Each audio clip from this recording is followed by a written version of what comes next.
Assalamualaikum warahmatullahi wabarakatuh. Jumpa lagi bersama saya Andi Malarangeng dalam bincang-bincang tentang negara dan politik dan berbagai macam hal tentang negara. Kebetulan salah satu hal yang menarik perhatian banyak orang di seluruh tanah air kali ini adalah soal polisi tembak polisi itu, yang kemudian sudah ditetapkan tersangkanya Jenderal Bintang 2 Irjen Verdi Sambo, dan kemudian juga istrinya juga menjadi tersangka, dan ada lagi yang lain, beberapa orang lagi jadi tersangka.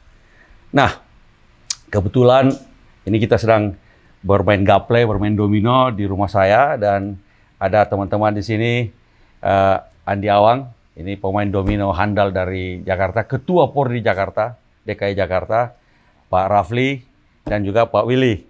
Ini semua kebetulan anak-anak Makassar, ya, yang tentu saja mengikuti berita tentang Verdi Sambo. Sebagaimana juga teman-teman di daerah manapun saya rasa. Tapi kebetulan karena Verdi Sambo ini juga adalah anak Makassar. Dan sekolahnya memang di Makassar sebelum masuk di Akademi Kepolisian. Karena itu ada beberapa, terutama juga kalau kita lihat berita-berita di Makassar, yang memberikan justifikasi bahwa apa yang dilakukan oleh Verdi Sambo ini adalah bagian dari penegakan SYRI. Nah, sebagaimana kita tahu bahwa di salah satu warisan budaya adat Makassar ini adalah SYRI Napace. SYRI Napese, kira-kira SYRI itu adalah kehormatan, sementara Pace atau Pese itu adalah rasa empati. Dan karena itu bagi orang Makassar, Bugis, Makassar, Mandar, Toraja, ini bagi kami SYRI ini salah satu core dari adat budaya, dan karena itu menegakkan SYRI juga menjadi sesuatu yang penting untuk dilakukan bagi anak Makassar. Kalau kita bilang anak Makassar, kira-kira seluruhnya lah suku bangsa yang ada di Sulawesi Selatan.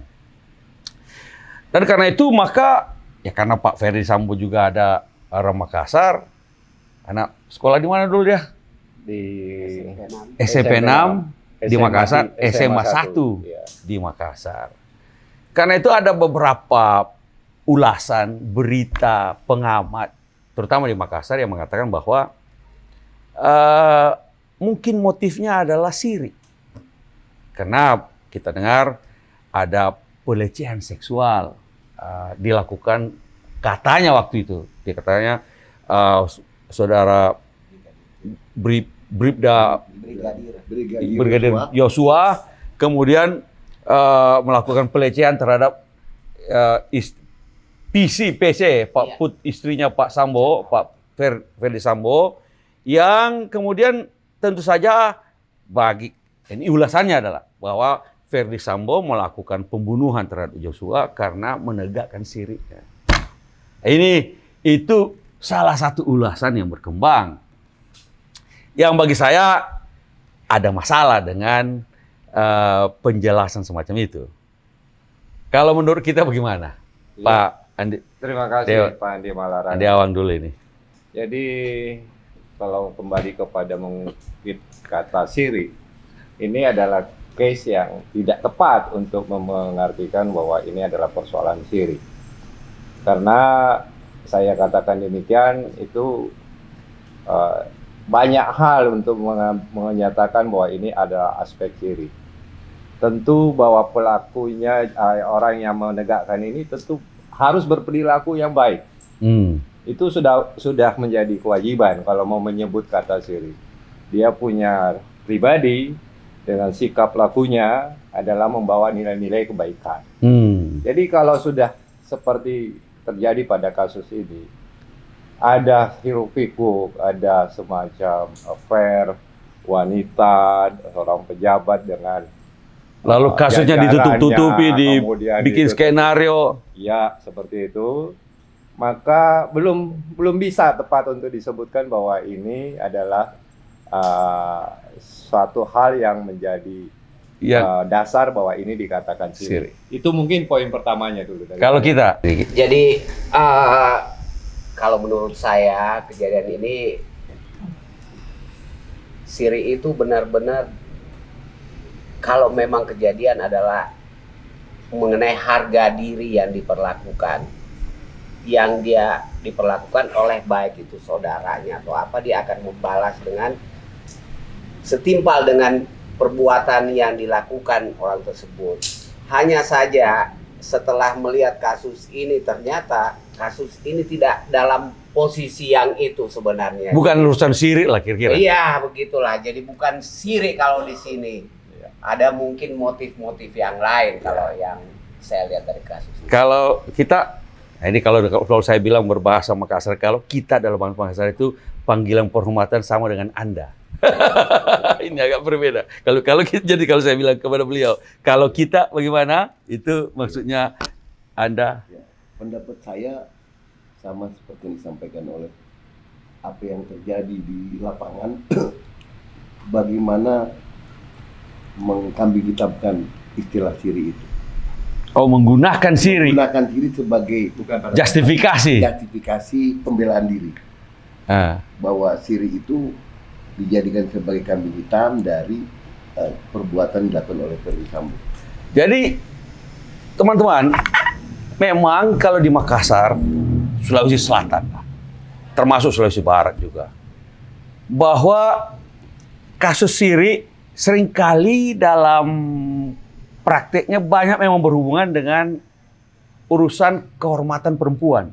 Misalnya kalau istri, anak, kerabat, adik kita dilecehkan, memang dalam kasusnya, walaupun sekarang kita mencegah tidak perlu lagi mungkin diterus-teruskan, tetapi memang kasus-kasus di mana ada pembunuhan karena menegakkan syirik, karena misalnya istri, anak, adik, perempuan dilecehkan. Tapi ini bedanya saya rasa. Kalau kita lihat, setahu saya di Makassar, kalau ada orang membunuh karena menegakkan syirik keluarganya yang dilecehkan, itu dia datang ke kantor polisi. Lalu menyerahkan diri dengan badiknya yang biasanya pakai badik atau untuk yang masih berdarah, lalu dia pergi ke kantor polisi terdekat. Saya bertanggung jawab. Karena ini syirik saya. Ini kehormatan. Silakan saya ditangkap, Pak. Itu kalau begitu kan, kalau di Makassar begitu.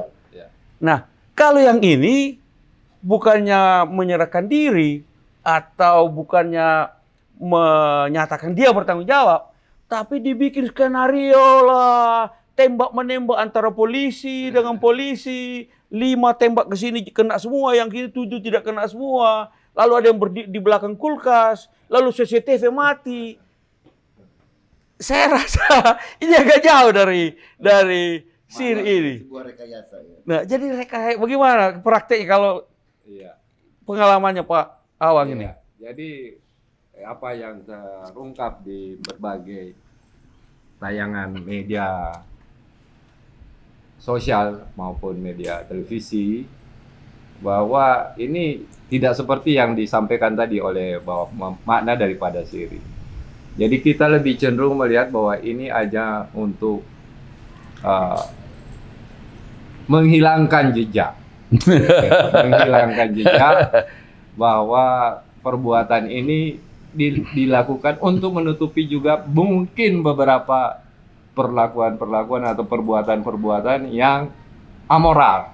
Katakanlah mungkin itu adalah perbuatan amoral yang di bidang lainnya, misalnya ada 303 itu. Ya, kurang lebih seperti itu. Kira-kira yang bisa saya tambahkan.